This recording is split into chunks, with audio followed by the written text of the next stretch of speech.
go. Here's a little bit of Birmingham history for you. There would be the council house. Behind there, Victoria Square and all that. But on Victoria Square, you've got the town hall. And I've recently learned a couple of facts about the town hall. And one of the most interesting ones is the when they built it, which I believe in 1824, could be wrong there. I think it was done by 1836. But yeah, they had an on-site kind of kiln and used the debris and, you know, hardcore or whatever else from the excavations for making the foundations, and made their own bricks on site, which may explain why a lot of the buildings in Birmingham do have that much lower level. Everything goes right deep underground. There's many theories on the internet right now about why that might be, but I haven't seen anyone mention the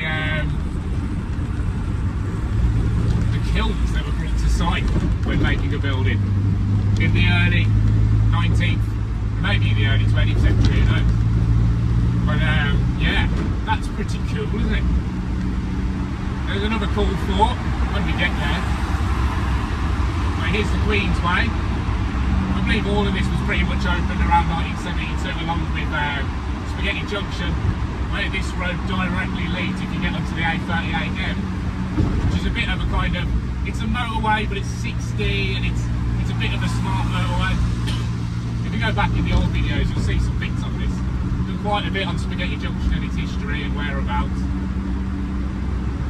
But the cool thing to note is anything over 40 years vehicle-wise is a classic, well, a historic class vehicle. So it's just got to be 40 years old. So you only have to go back to currently 1983, and you can bring that car to town without paying the congestion charge or the clean air zone. There's no tax to pay, there's no MOTs to worry about, and the insurance is dirt cheap. Dirt cheap. The cheapest way to get on the roads, I'd say. I'm not sure how much it costs anyone young to get a classic insurance policy, but worth it. It's not going to go into the thousands like cars do. This one actually cost me £145 for the entire year, and I've spent that per month on some of my older cars. So yeah, absolutely worth it. So I ended up missing the complete point in my I'm going to cut away, and then I'm going to send you back actually to the driving, so you can go through Erdington or whatever. But yeah, I forgot my main point about the expressway. Is opened in 1972 with the Queen's Way, with Spaghetti Junction, all that stuff. But now every car that used that for that first 10 years is now able to go into Birmingham for free without paying the congestion charge. Now, how many of those cars are left is the question. Do you have one? I'm going to try and seek some photos out and get some registrations for cars that were knocking about in Birmingham in 1972.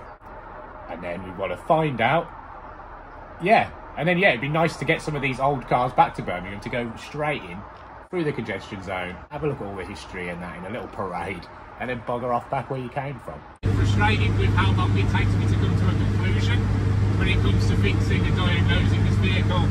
But I would just like to say, this is the first time I'm properly tinkering with cars. It's certainly the first time I've drove a Morris Minor or anything older than 90s. And I'm enjoying the process of figuring it out as I go, because the idea of getting to, you know, breaking down anywhere in the country and not having the faintest idea where to start. And let's just say that YouTube and my phone's dead, so it's not a case of simply Googling it.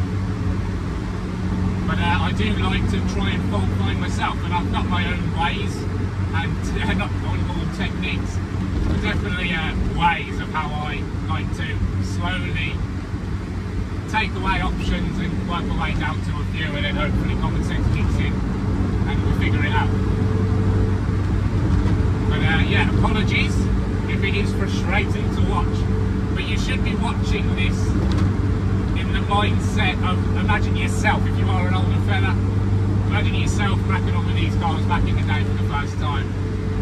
and just the wonder and enjoyment of all that. Obviously we can go on YouTube, Google anything we want, get the answers, copy it and just do it, and that's essentially like following a sat-nav and never actually learning the roads around you.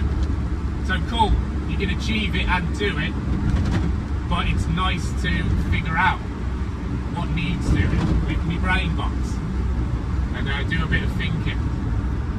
So they're my reasons for even being in this car right now. Something to learn, something to do, something to master.